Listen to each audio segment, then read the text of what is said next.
Hello friends and welcome back to the channel. Today we're going to be taking a look at Warhammer Underworlds Direchasm. And I know it's been out for a while and there's somebody out there saying right now, why are we talking about this old game came out way back like when I was listening to New Kids on the Block, hiding from monsters under my Teenage Mutant Ninja Turtle bedspread. Is anyone there? And you are right, this game is a couple of years old and you might be asking, why are you doing this game when Harrow Deep's already come out and Nether Maze is coming out? And I would say it's because I have it. So that's why we're going to do it. Plus, I've never really looked into Warhammer Underworlds myself, even when I owned a game store and was ordering Warhammer Underworlds. I just ordered it off the list of GW stuff that was coming out, and I didn't really pay a whole lot of attention to it because honestly, it didn't sell very well at any of my stores. And now I see that that may have been a mistake on my part because this is actually a really cool game and we're going to take a look at it today. Even though this isn't the newest core set for Warhammer Underworlds, it's still a good one to look at if you don't know anything about the game because the rules in themselves have not changed. They've made some tweaks and updates, of course, but this is still a good one to take a look at, and maybe we'll do a video on Nether Maze when it comes out and I have it in my grubby little hands. Plus, as it has been said, Yo dog, all the games are still bother to play. Winston Churchill, probably. So, without further ado, let's open this thing up and we will take a look at what you're going to get inside. And I'll assemble the miniatures painfully because I haven't done it in a while, so I'm a little out of practice. You get two double-sided boards. Each player gets to choose their own board when they're setting up a game. And of course, you get all these cool little punchy punch tokens that we're going to punch out and then drop half of them on the floor and have to pick them all up. But altogether, you're going to get 15 guard tokens, 15 double-sided move/charge tokens, 30 double-sided wound counters / generic counters. Collectively, you are going to get 60 power cards and 36 objective cards, and a lot of those will be broken up into the pre-made decks with the rest in the extra cards pile. You're going to get one primacy card and one primacy token, 2 lethal hex tokens, 9 double-sided feature tokens with objective number on one side and lethal hex on the other side, 8 double-sided activation tokens, 5 attack dice, 3 defense dice, 3 magic dice, and a partridge in a pear tree, not counting the 8 incredible miniatures that you also get in the game. As with all the previous Warhammer Underworld starter set, these are all push-fit models, no glue required. Now, as we've all come to expect, these models are beautiful.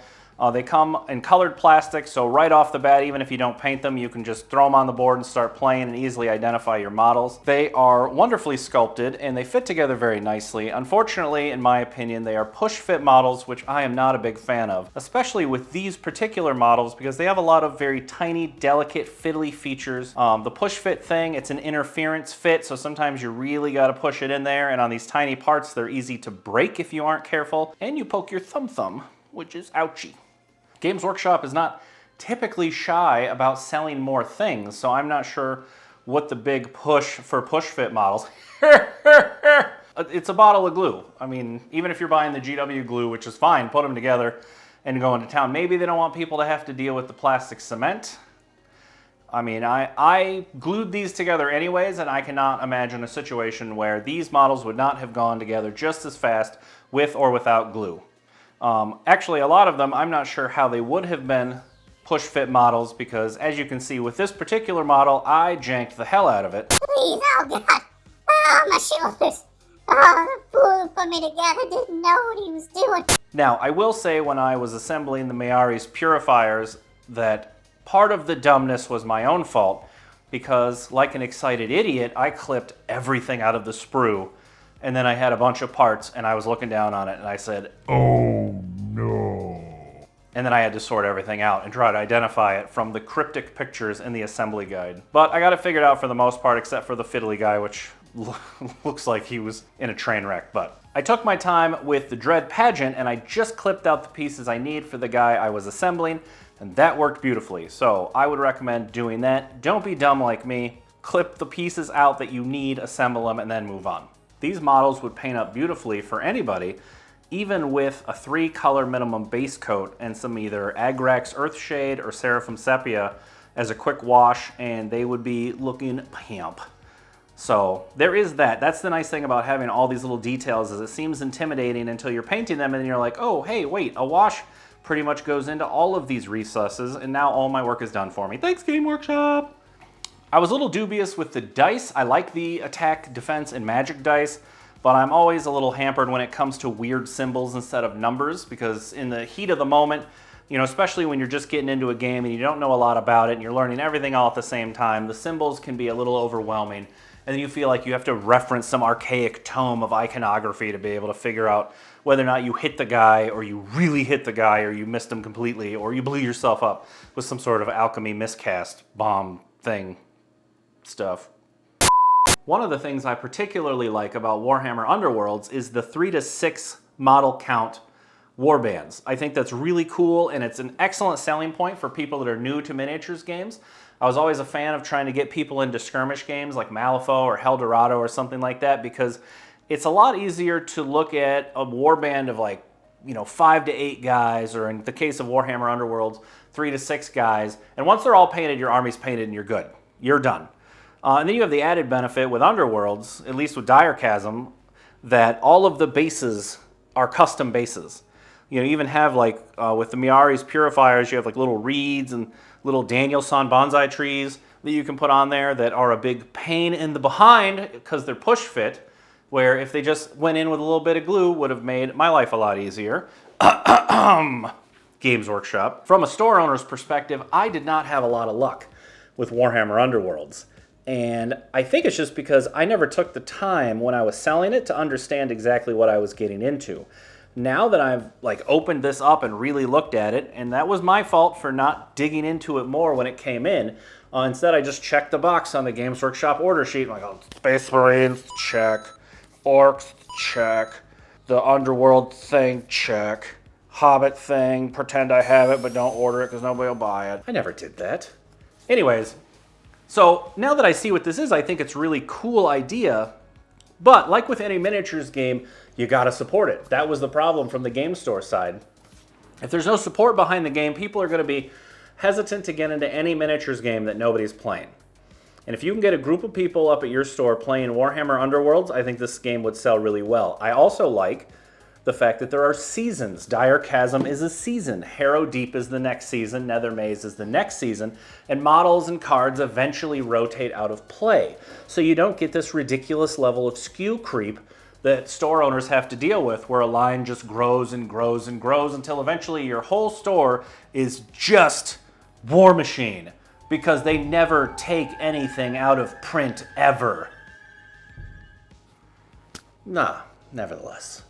So I like that. I like that models rotate out of play. I know some people don't like it because they feel like they got to rebuy it, but let's be realistic. These companies need to make money, and in order to make money, they have to sell new games. That's why every couple of, not every couple of years, but every so often you get a new edition of 40K or Age of Sigmar, Dungeons & Dragons, or Shadowrun, or any of the games are eventually going to come out with a new edition because they've got to keep selling, and at some point you've just created too much additional material that you got to go back to the beginning and start all over. With Warhammer Underworlds, you kind of get the best of both worlds, is you will rotate models out, so that keeps the power creep down. It also keeps the skew creep down for store owners that are trying to, maintain a certain amount of, every inch of retail space is very valuable, and anything in that space needs to turn over multiple times a year in order to be worthwhile. So I think Warhammer Underworlds, if properly handled, could sell really well if you have a good miniatures group, or even if you have just a handful of guys that play minis.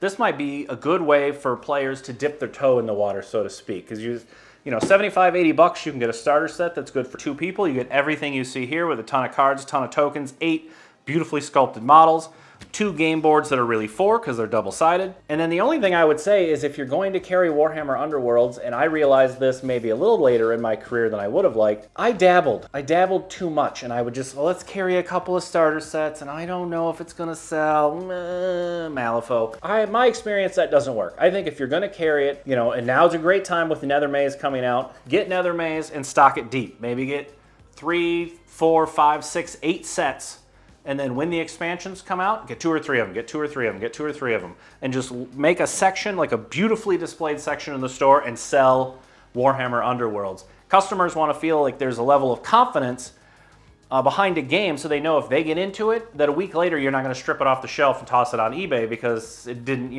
go anywhere. And now they're stuck with a bunch of models with nobody to play with.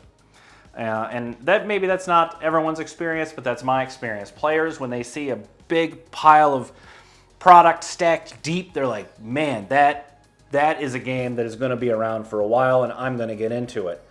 That would be my recommendation for Warhammer Underworlds. I think it's a super cool game, and I'm looking forward to actually playing Nether Maze. If that's something you guys would like to see, post it down in the comments, because the channel's still really new, so if you would like and subscribe, click that bell for notifications. You'll get a little heads up every time I release a video. That will help out the channel immensely, and it'll help me if you post in the comments what you'd like to see in the future so that I know what you're looking for. I aim to please. Uncomfortably long stare into the camera. All right, guys, thanks for joining me on today's episode. I hope you enjoyed watching it. And if you get the opportunity, I'd highly recommend checking out Warhammer Underworlds. I think you will have fun, and I'll see you next time. I forgot what I was gonna say. Skid-skid-up-boot, squid-up-boot-up-beat-up-boot-up-boot. I want to come to your house. But not as much as I enjoyed assembling that guy. He sucks. Bird, bell, boo, boo, boo, boo, boo, boo, boo. Is that right? Well, it might be weird. I said, you think anyone will subscribe to this channel? I think it's jolly good. Oh, heaven me, Reginald. Yes, it's quite good. It's quite good. Only an idiot wouldn't subscribe and click the bell for notification.